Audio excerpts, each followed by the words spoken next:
Hello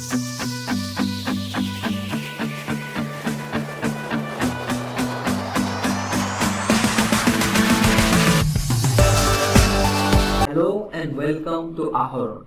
Today we are going to start the second chapter of NCERT 11, which is Units and Measurement. In this session, what we are going to learn are, firstly, we are going to know about units and physical quantities. The second thing we are going to go is different types of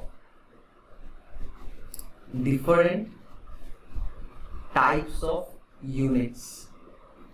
Thirdly, we are going to learn about different types of unit systems which go around the world.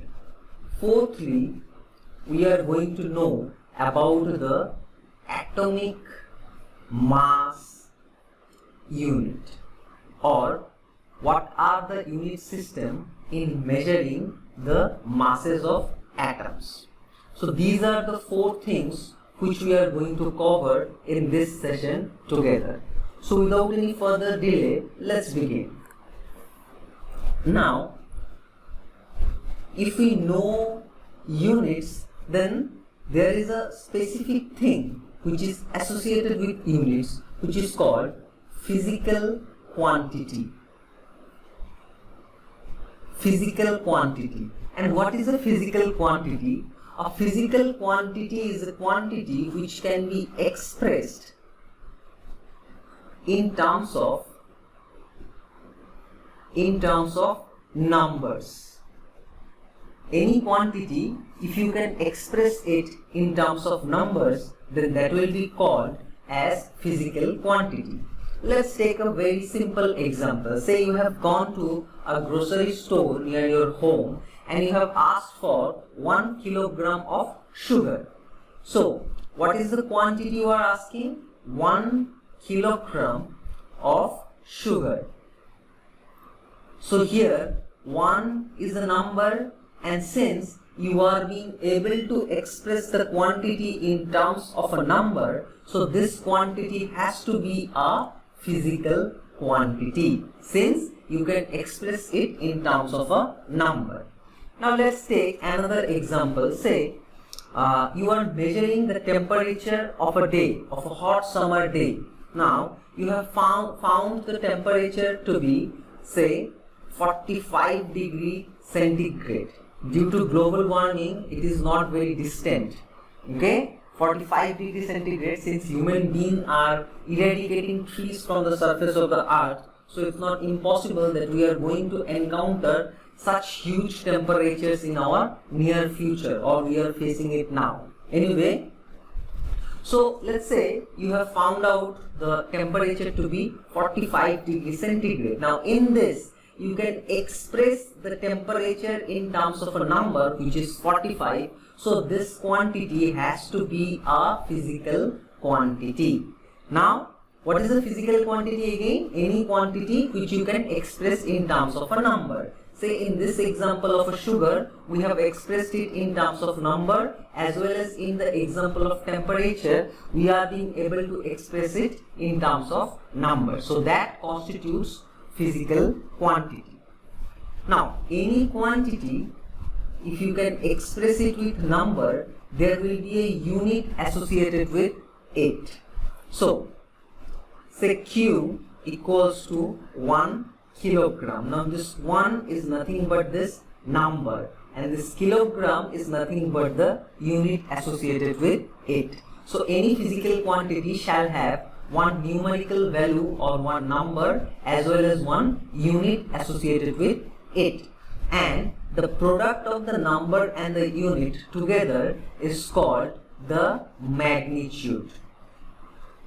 So when we do vector, we will learn magnitude as well as direction very clearly. But for now, you can remember that the product of the number and the unit together is called the magnitude. So 1 kilogram of sugar or 45 degrees centigrade of temperature this 1 kilogram and 45 degrees centigrade together are called what? Magnitudes. Now next thing are different types of units. So the first one is fundamental units. The units of mass, length and time together are called fundamental units. So the units of masses can be what? Gram, kilogram, etc. Similarly, units of length can be centimeter, meter, kilometer, etc. And the unit of time can be, say, second, a minute or hour. Of these, we are going to use the second very extensively. So, fundamental units, how many units are there in fundamental units? It is 3. So, it can be a question that how many numbers of units are associated with fundamental units? The answer shall be 3. The next one is basic units. And how many units are there in basic units? It is number 7. So, here I missed one thing, which will be time. Now see, first one is mass, second one is length, third one is temperature, fourth one is electric current, fifth one is luminous intensity, sixth one is quantity of matter, and the seventh one is time. So the units of these 7 physical quantities together are termed as basic units.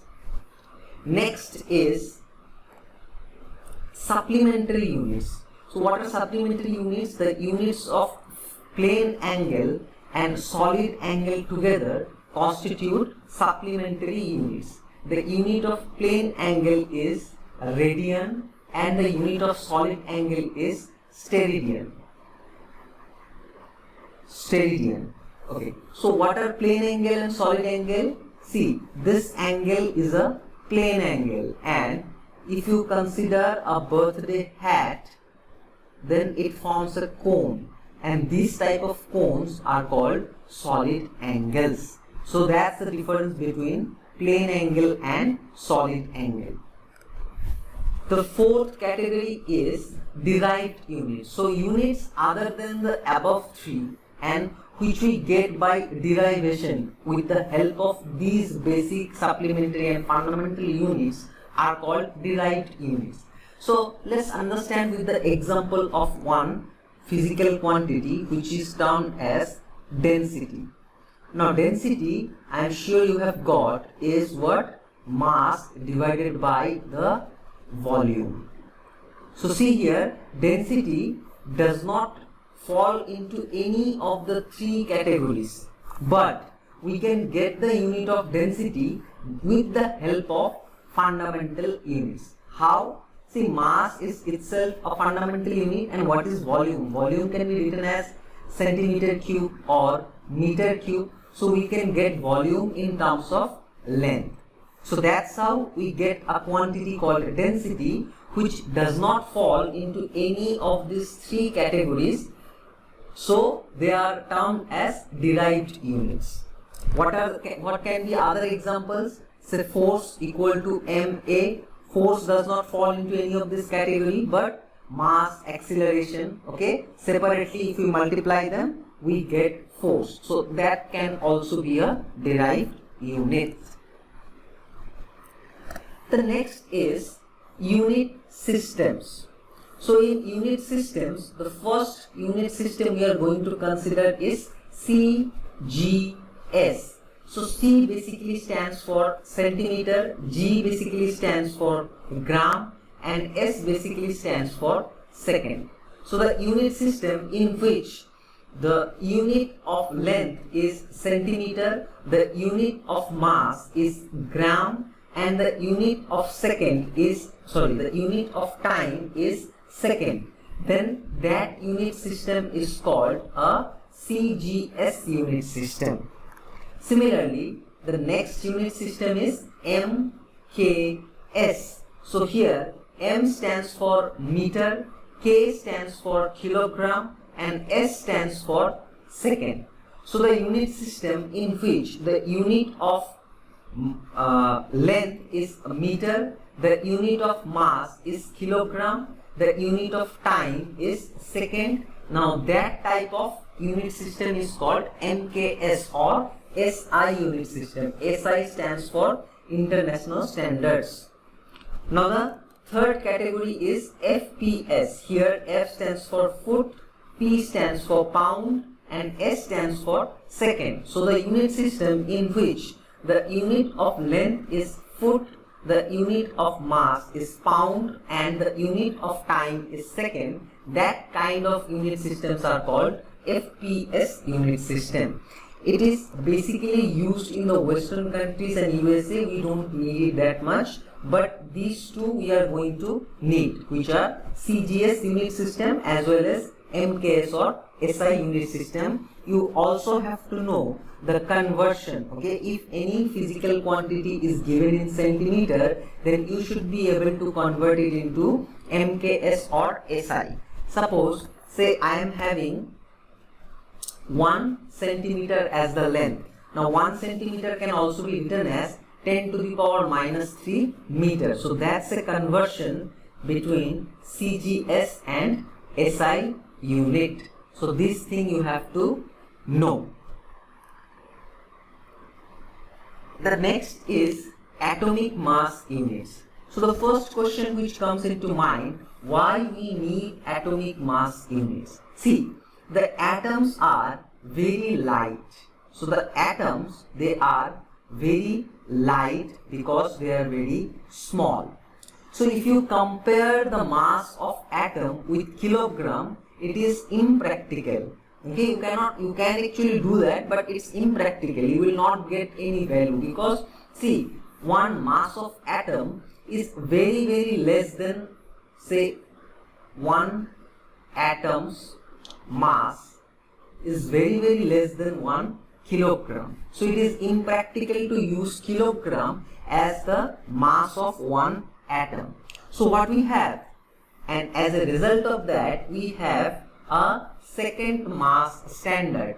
And what is the second mass standard? It is the mass of 1 carbon 612 atom. So here 12 is the atomic mass and 6 is the atomic number of carbon. Now atomic mass unit is defined as the 1/12 of the mass of 1 carbon 612 atom. So what does it mean? See, whatever the mass of 1 carbon 612 atom, if you divide it into 12 segments, then each segment will give you 1 atomic mass unit. Now let's understand it mathematically. So you should know one number called Avogadro's number, which is given as 6.023 into 10 to the power 23 atoms are there in 12 gram of carbon 612. Why? Because see, 12 is the atomic mass. So that means 12 gram of carbon shall mean 1 mole of carbon, and 1 mole of carbon shall contain this amount of atoms. Now these atoms constitute 12 gram of carbon. So we can say 1 atom should weigh 12 gram divided by 6.023 into 10 to the power 23. So if we want to get 1 atomic mass unit, what is it? It is 1/12 of the mass of 1 carbon atom. And what is the mass of 1 carbon atom? It is this quantity. So we can do it 1/12 into 12 divided by 6.023 into 10 to the power 23. This is gram. So 12 can get cancelled.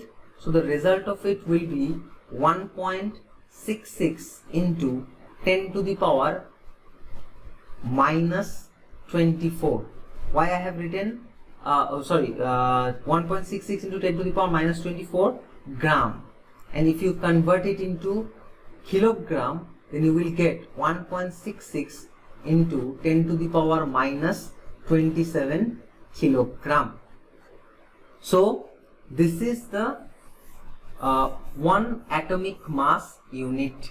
So I am writing here separately that 1 atomic mass unit is exactly equal to 1.66 into 10 to the power minus 27 kilogram. See how small this number is, and that's why it is impractical to compare the mass of one atom with kilogram, because we are going to get a very small number. See, this number is also very small, but we have got it in terms of 1 AMU or 1 atomic mass unit.